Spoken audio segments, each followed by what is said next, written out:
Good morning from Chicago, the risk management capital of the world. I'm Alan Nuckman here at the CME Group with the Morning Market Stir for Friday, July 22nd.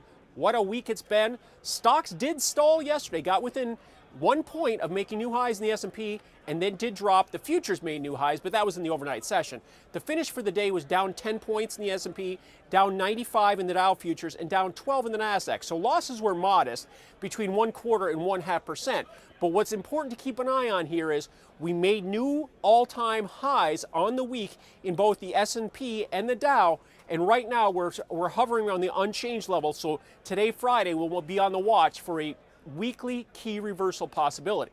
The Dow was up 22 yesterday, down 22 at 97.05, but still holding the 97 level. The euro currency is basing around this 110, only had a 40-point range between its high and its low. Can't decide if it wants to bust through that 110 support or bounce from here.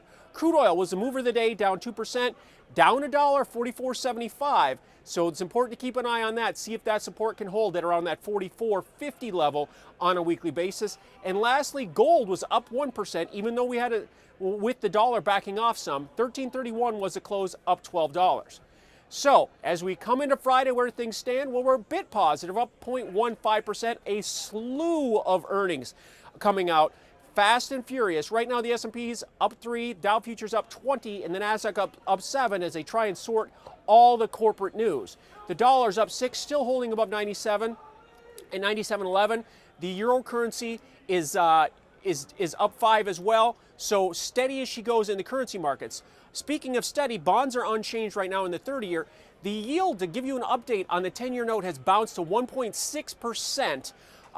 Quite a move on the upside as we've seen treasuries turn lower, and now the treasuries are down to the level they were before the Brexit breakdown. Breakdown in stocks anyways, and rally in bonds. Crude oil right now 44.75 unchanged, but did make some new relative lows, new 2-month lows at 44.25 earlier in the session. Let's see how it finishes the day. And lastly, gold's down 0.5%, down $7 at 13.25. So to wrap up this current action with half an hour to go before the cash stock market open, earnings. Right now the S&P's up 3, Dow futures up 20, and the Nasdaq 100 up 7. Alan Nuckman here at the CME Group, where it all comes back to commodities.